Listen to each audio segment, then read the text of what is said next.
Foreign OK job pick up quite too never exercise to gain is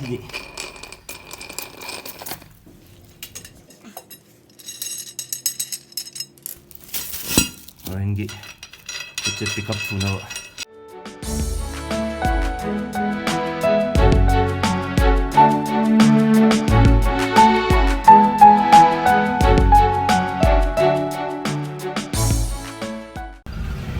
OK thonglonlamba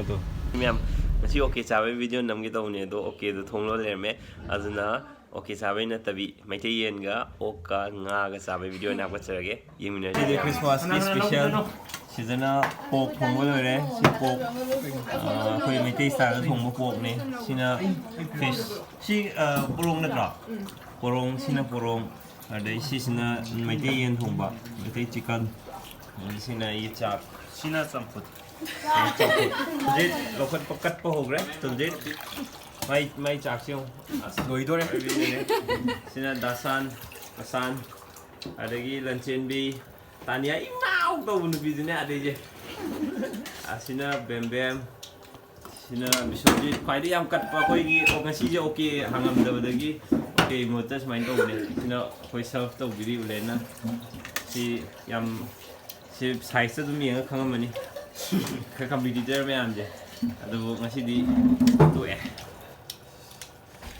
di nam sa ba hoge OK thonglonlamba gi mathen ahum moin tore si sina yen thongba meitei yen sina nga porom ala sina pork umo me sina ngani umo me play um do ne do i nga na han hoge pork đâu về đi Nga thì mà không rồi những sao chiều Nga gì không lâu có ra không sao cũng cái hả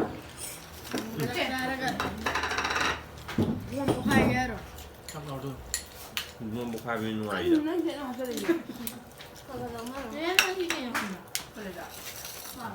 sao rồi cái rồi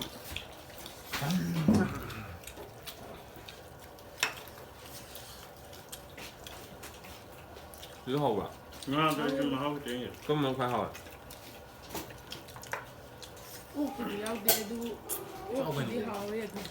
nó ngô học không được bỏ rồi kita nggak paham itu di đuôi thuốc nó bỏ ô hấp quá nó thì OK lên sao qua là đây có untuk jenis apa bang? Belum tahu. mìnhจะcốt là bao nó nhiêu chụp thương trai bro hả Chỉ vì sao itu bang? mà cú dữ lắm thấy người ta mình nhỉ ở đấy nga có trong chợ làm gì cái thùng này gì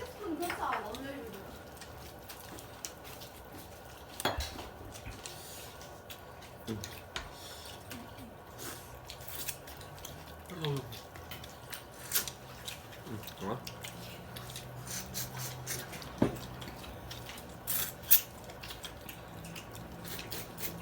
hôm nay chạm rồi béo này quá luôn hèn nung gạt hát cái này cũng không phải của ông này rồi giống này mà học tiếng không làm gì đó ngàn mi anh đi lọt hát bị vui nghe luôn mà tuôn đôi chân gì đấy mà nè hôm nay mà đi kỳ cầm tôi mẹ OK sao mình làm gì cái cú lốp đi hà nội là chạm mình được luôn rồi si OK thonglonlamba bây giờ mà làm đại đi đâu vậy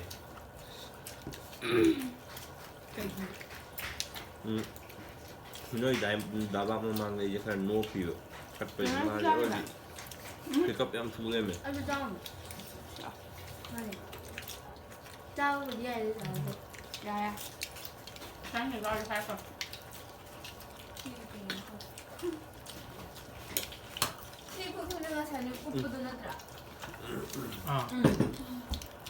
thằng bút pha một cái cái đây ra hay bro con mày tây buồn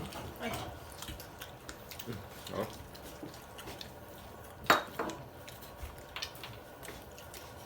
protein balls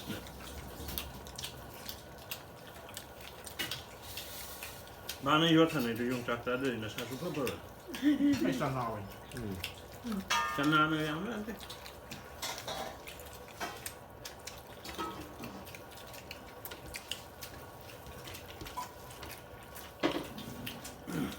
그냥 꾸르공기 먹고 다음에 오비다 또 이제 왜 디어도 비하면 안 돼. But I'm telling you, Loma and the rock is faster. 나도 노면 More than that. 난게 파손 들어가니까 아마 얘는 잡다가 어때 얘는 하고 말래 그 까나 공부 내가시 크리스마스기 가게 오퍼드 잘 오케이 펑더기 thôi anh ngoài là lục đã có cả đó khi mà anh phải trâu rồi kìa đó cho bạn ra thì nữa nhưng mà mình nó to rồi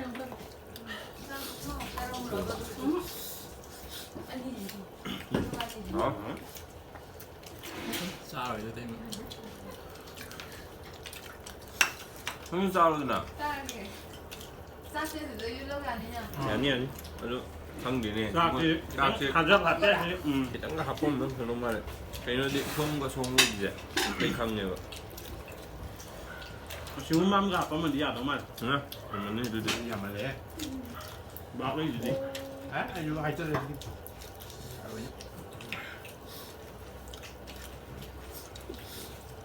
처음에 갔던 띵통 어디서 mà thấy tao nói sụp rồi nè. Sao cụ không được tên nào phải làm gì này. 이 수업 sao rồi lại 야, 이거 샀어. Yêu tên này là. Mà nó thấy bị sợ rồi. Yeah, pull. Đi chiều rồi. Đâu đấy. Cây gì vô? Ok rồi. cái nào Capture is a yen. 비행기 됐어 He's not a yen. Then the love right there. 그냥 뭐 있다는 거. 잘하게 먹었다.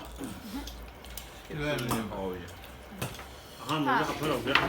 Rồi rồi đi ra bài cái đó xem nào.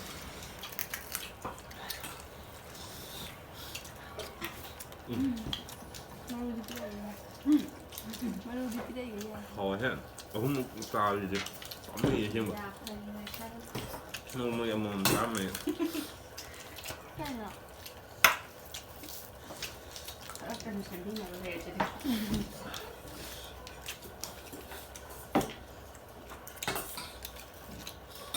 Thế rằng thì dạo cái hỏi mà nó phải đấy hay nó hỏi hay cái đó bật đi. Hay cái đang fish anh ấy đang vô mà thìn đối càng vui vậy. Môi đi. Và ok cái đang ra cái bảo vậy.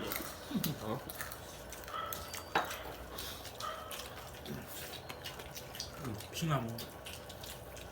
그때 이거 그러니까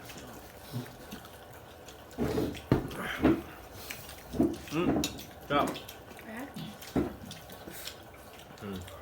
Dạ bà cái đó tôi dễ. Cái Get to that. Put the line down.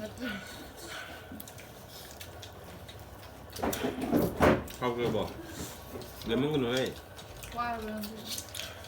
짜람. Stop off the wire. 저기 거기 구감제 시시 남자 나빈이고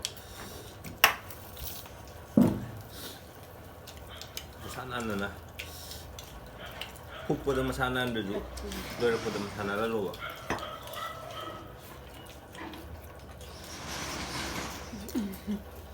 아우랑 준비야 Where?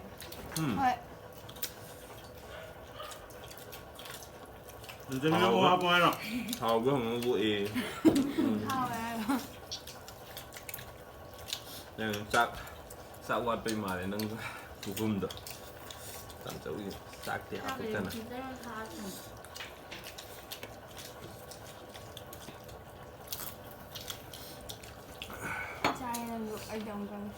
문득이 애는 북한탕에 뒤에만 우미에 관계 안 먹더기가 야애는 예.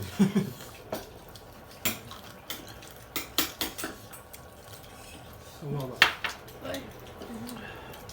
하는 거 뭐라 yin 앞으로. 이엔 거 한번 보세요 Tôi mà xem mà. Đây có người đang ăn 찔리는 오브로. 아주 오게. 말고 잖아 그래. 혹시 내 해서.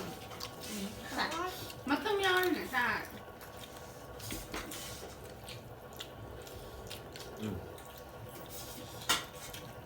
나도 무슨. 조금 짜는 것 같은데. 내말 나가 해 담배라고 그는. 이 이거는 또 냉장고에 하고. 그놈이 빼지 쉬워요 봐. 그냥 거기 서로 짜보는 게야.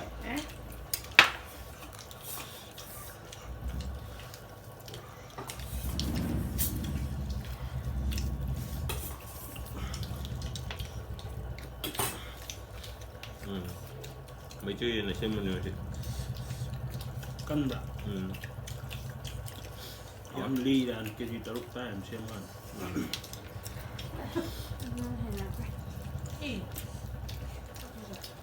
cả túi rồi viên à Mà nó đây cầm bấm luôn được. 혹시 형 해봐. 그냥 깔려주는 애. 좀. không biết chưa Yên cũng bảo ốc cũng bảo vậy. Quy luôn phải đặt ra luôn yên là tao. Lại các bạn cảm cái ăn hình răng này. Đâu biết đâu. Có đi xa bây giờ mình to kìa. 옥디 염다가 다 도와타면 되고 Hắn ốc men sinh ngày quy ra kìa. 염다가 다 도와타면 돼. Tuy năng năng là thế. Quy ra có tay cái lần ngập của ốc ai pro đó. Ốc cái lưỡi ai hành này được. 옥두나 장설라가 와이나 뒤에 이거 다 하는 거야.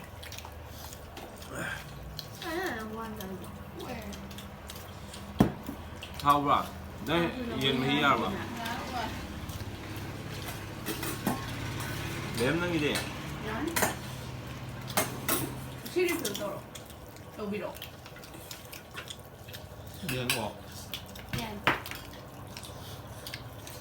약간 không làm được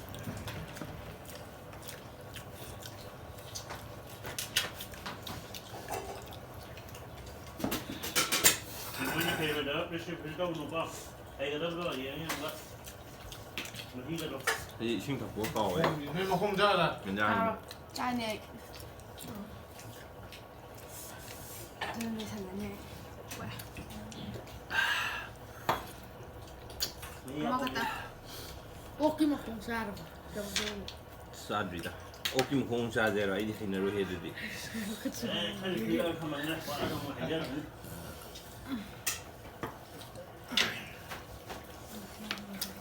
쑥쑥 끓여오네. Không xa rồi. 코가 잡을게 이거. Xa rồi. 하나는 떼기 못다. 깁션 넣어야 되자. Không bao giờ. Hôm nay tôi ô kim không được. Thế các cái ngoài tôi nhiều. Mấy ai lên mà đu về sai chết anh phui đi. À. Nó thay tôi đang trao rồi. Mà lúc tôi đi cân được ngoài rồi. Đi, đi. Thức ăn vậy. Bây giờ cái côn người cái theo cái đặc cảm của nó ok được mà con này.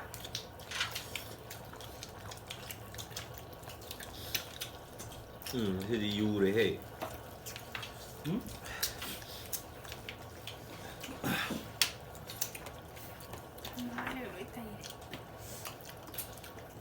Chắc chứ con cảm ốc từ dân rồi.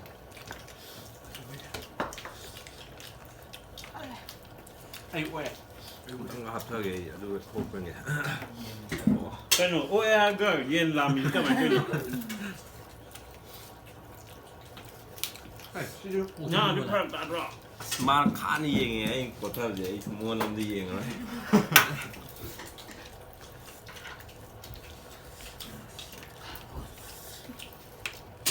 Thì năng đi sắp, ya bộ.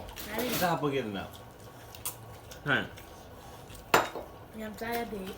Thêm Mà bây nó giờ. tạo một không ăn gì là cái gì. Mày cay được nhìn không? nó vậy 형을 짜르기 하얀 나와. 왜?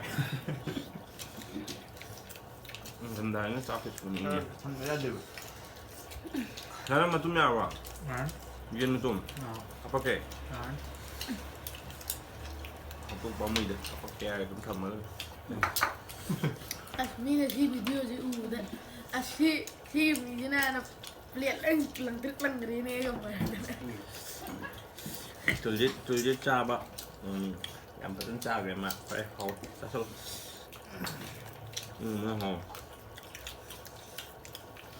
아시 오키도 야봐. 이 오키 거린 짜봐. 얘도 얘는 가보네. yang zang dia yang mana sao 좀 이제 Hey, baku, lah, yen makan hap lah. mình về thì sáng su sa ba. Makan tu. Matum na taba. Matum ne. Mahi. Ay, matum na taba hai na. Fish kita matum gila ya.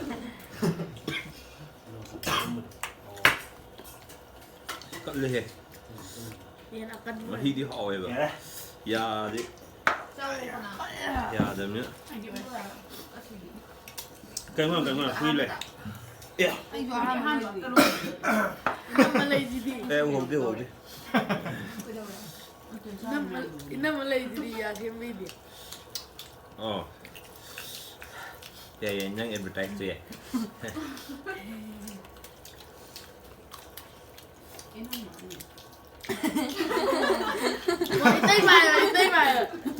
woi tay mày Advertise cái angle chỉ cần năng thấy được cái lối thôi nha đấy. À xôi lên nó cái hay rồi đấy tiêu. Thì nêu dạ xuân đó. Nhá. Thế. Ngâm được rồi. Anh ngâm được gì? Cái Dạ, bạn hay. mẹ chim năm lagi chứ mà tung gì mà đang cái này machine nắmเลยnày. Cái mà protein này. Protein. 가만히 짜다고. 아빠. Anh nó nghe à? Liền. 짜다고. Đây chỉ lùi rồi. Contact you in 30 days. À đấy. Ngồi vào đấy.